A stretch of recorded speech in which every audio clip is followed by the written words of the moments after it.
Bonjour à tous, bienvenue sur la chaîne de l'Hexamone Crypto. Nous sommes le lundi 31 juillet 2023. Il est 8 heures à l'heure à laquelle je fais cette vidéo. On va faire un point bien sûr sur la situation du Bitcoin et on va regarder quelques cryptos du top 100. Allez, on démarre avec cette map avec des performances du côté du compte, plus 5%, le CAS 6,5, BSV 8,7. On a des contre-performances du côté du FXS et surtout du CRV. Allez, on va regarder tout ça en détail au travers cette vidéo. On démarre cette analyse technique avec le Bitcoin rapidement en vue semaine, vu que vous le savez, on vient de clôturer une semaine. Alors, c'est plutôt bien, c'est plutôt bien. On a clôturé la semaine au-dessus du support. On a le support des 29 248. Bien sûr, je rappelle à tout le monde que tout ce que je vais vous dire dans cette vidéo ne sont en aucun cas à prendre pour des conseils financiers. Donc là, on voit parfaitement que les 29 248 ont tenu. On a clôturé la semaine au-dessus. Là, cette semaine, on démarre, on voit qu'on a fait une mèche tout de suite pour aller chercher une nouvelle fois ce support, ça tient. Donc pour l'instant, en vue semaine, rien de plus à dire. On est dans un canal ascendant, tac, tac, tac, tac, tac. Là, on a fait un pump, puis un retracement. Maintenant, on s'attend à peut-être un break dans les prochains mois des 30 540 $. Mais en tout cas, pour l'instant, on n'y est pas encore. C'est la grosse résistance qu'il va falloir percer en vue long terme pour effectivement continuer la phase haussière. Mais pour l'instant, on est bloqué par ce niveau-là. Allez, moi, ce qui m'intéresse, c'est plutôt qu'est-ce qui va se passer aujourd'hui ou dans les prochains jours. Donc là, en vue jour, qu'est-ce qui se passe? On a démarré là sur le Bitcoin aujourd'hui avec effectivement quelque chose plutôt bullish, parce que là, un peu plus tôt dans la matinée, on était aux 29 524 $. Rappelez-vous, notez bien sur un papier ce chiffre-là, 29 524, parce que je vais vous montrer tout à l'heure quelque chose qui va vous montrer et va vous mettre la puce à l'oreille. Bref, donc là, au niveau du Bitcoin, donc, on a eu une phase baissière, ici, comme vous le voyez. Donc, ça, c'était une chute. Cassure du range qui était au-dessus par le bas. Signal de vente, ça crash. Donc, on a eu le crash. Puis derrière, on remonte un peu sous forme de canal, comme ceci. Donc ça, n'oubliez pas que ce type de pattern est ce qu'on appelle un bear flag. Un bear flag, je rappelle, c'est une figure chartiste de prolongement du mouvement entrant par le bas. Donc, le mouvement entrant est baissier. Un bear flag, en termes de probabilité, a plus de chances de continuer le mouvement par le bas que par le haut. Mais, encore une fois, ce sont que des probabilités. Ça peut très bien invalider le bear flag.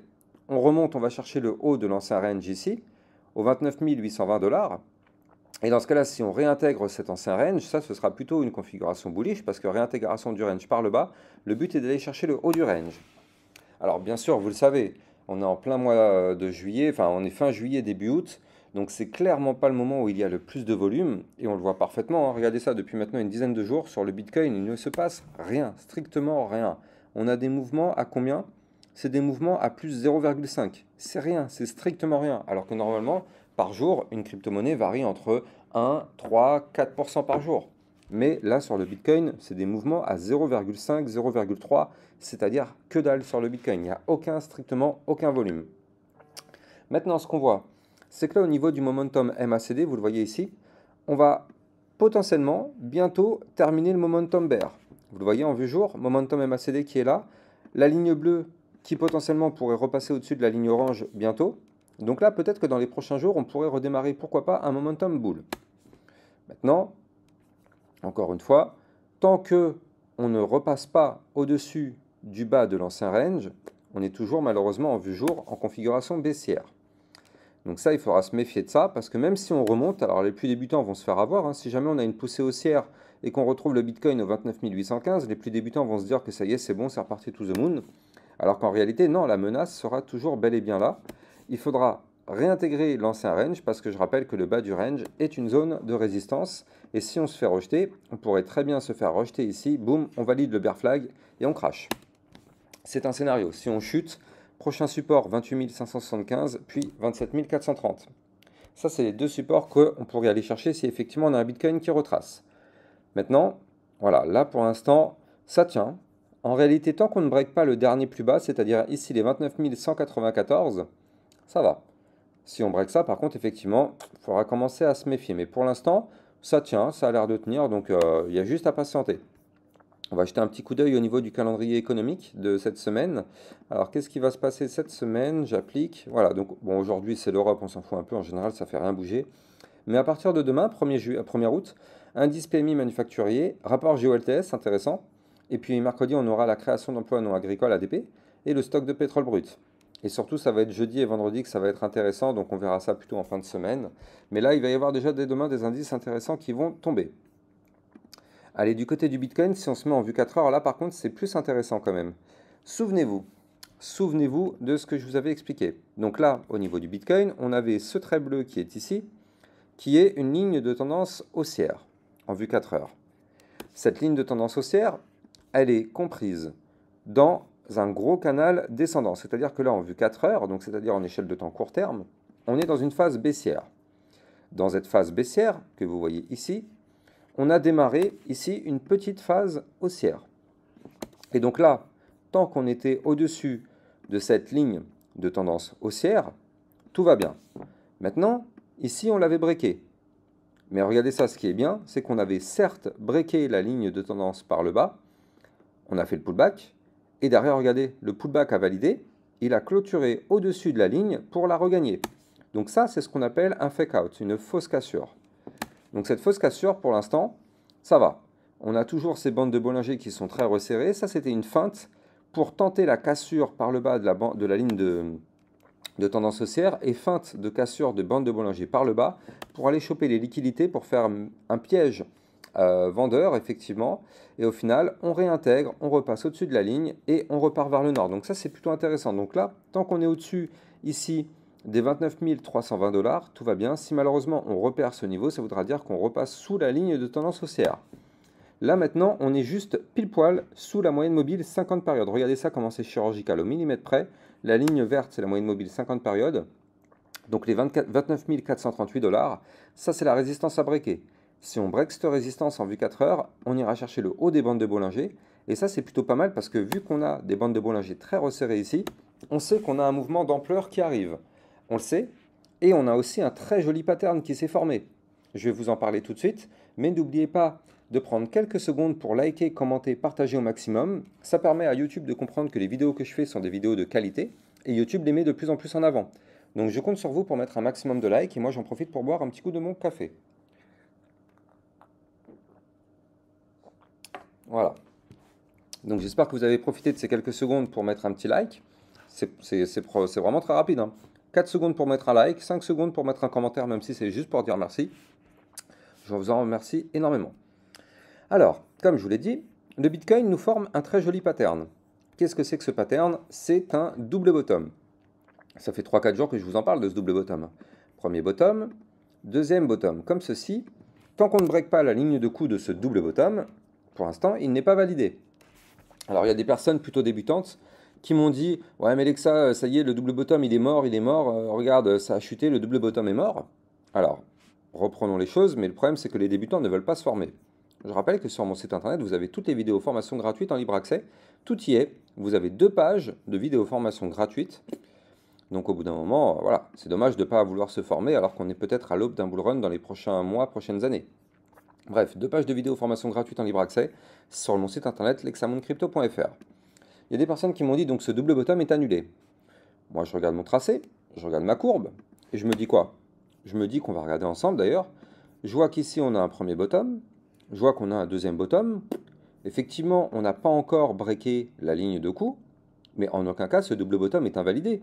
Et même, regardez ça, on va le dessiner ensemble, on va le mettre avec un trait quand même très très gros, comme ça, ce sera quand même assez tape à l'œil. Hop, on va le mettre en style... Hop, la droite, on va la mettre comme ça. Je pense que je suis quand même suffisamment visible maintenant. Donc là, on a cette ligne de coup qui se situe au 29 520 $. Ça vous dit rien ce chiffre? 29 520 $? Regardez ça, on se remet en vue jour. Et la mèche qui est là, elle est à combien? 29 520. Donc ça signifie quoi? Ça signifie que là, on a tenté le break du double bottom, on s'est fait rejeter par la résistance de la ligne de coup. De plus, si je prolonge mon canal descendant que je vous avais montré tout à l'heure un petit peu, et bien au final, on se rend compte que là, on s'est fait rejeter non seulement par la ligne de coup du double bottom, mais aussi par le haut du canal. Donc vous l'avez compris, ici, on est sur un point de confluence. Donc là, potentiellement, aujourd'hui, on peut valider ce double bottom. Et si on valide ce double bottom, on ira chercher la target qui va se trouver ici au 29 953 $. Par la même occasion, vous l'avez compris, ça nous permettrait de breaker le canal descendant par le haut pour effectivement entraîner un Bitcoin vers le nord, potentiellement vers les 29 883, voire même des points plus hauts. Donc là, c'est très intéressant. C'est très intéressant parce que là, il va y avoir deux scénarios possibles. À vous de faire vos jeux, dites-moi en commentaire ce que vous allez en penser. Mais il n'y a que deux scénarios qui vont se présenter à nous. Soit on valide effectivement ce double bottom et on remonte, on va chercher des points plus hauts, comme je viens de vous le montrer. Soit on se fait rejeter par la résistance de la ligne de coup, du double bottom, qui est en plus de ça la résistance du haut du canal. Malheureusement, on n'arrive pas à valider ce double bottom. On se fait rejeter, boum, on crash.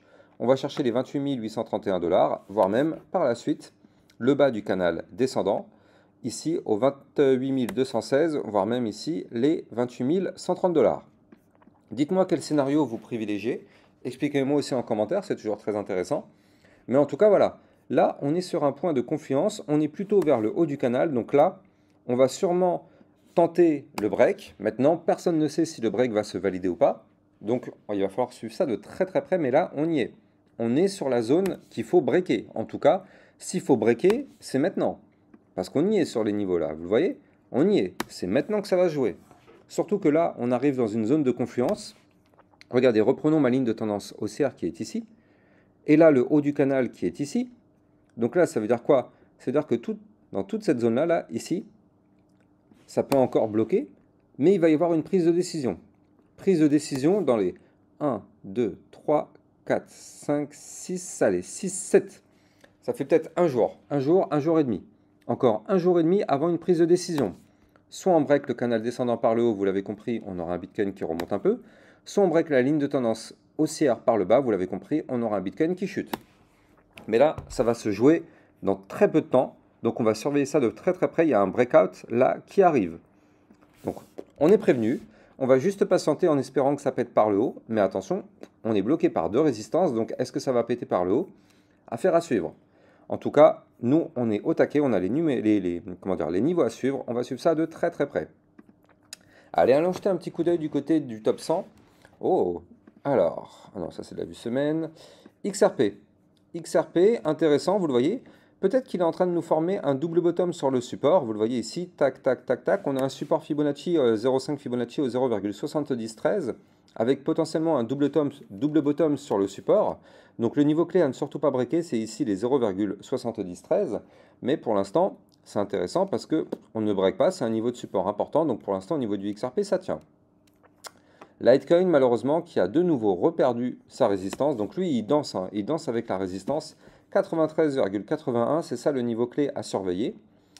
BNB, je suis content parce que sur le BNB, on était sur le coup depuis la cassure. Est-ce que c'est terminé? Je vais vous montrer tout ça. Mais avant, je rappelle que dans les descriptions de mes vidéos, vous avez mon lien Twitter officiel. Sur ce Twitter, je vous diffuse des alertes en temps réel. Et regardez ça. Là, il y a des spécialistes qui s'accordent sur un prix du Bitcoin en 2023 aux alentours des 40 000 $. Donc, je vous laisse aller lire ce petit article, mais dites-moi ce que vous en pensez. Est-ce que vous pensez que, comme les spécialistes, vous pensez que le Bitcoin va atteindre les 40 000 $ en 2023? Ou bien vous pensez que le Bitcoin pourrait aller beaucoup plus haut, ou bien beaucoup plus bas? Dites-moi en commentaire qu'est-ce que vous en pensez de cet article. Moi, je trouve que c'est intéressant, en tout cas, de savoir à peu près les niveaux qui sont statués, même si après le Bitcoin fait un peu ce qu'il veut, mais c'est toujours bien de savoir un petit peu ce sur quoi les experts s'attendent. Donc mettez-moi en commentaire ce que vous en pensez et surtout mettez-moi vos théories, c'est ça qui est vraiment extrêmement intéressant, je les lis à chaque fois, donc n'hésitez pas.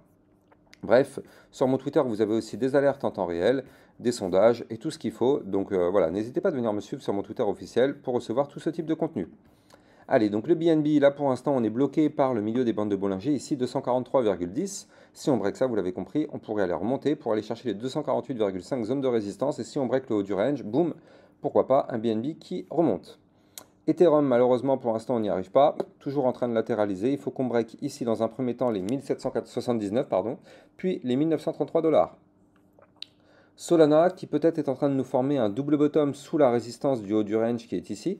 Vous le voyez? Donc double bottom, premier bottom, deuxième bottom. Le haut du range est ici. Alors, affaire à suivre. Déjà, il faut réussir à breaker ici la ligne de coup 25,163. Puis après, la résistance du haut du range au 26,221.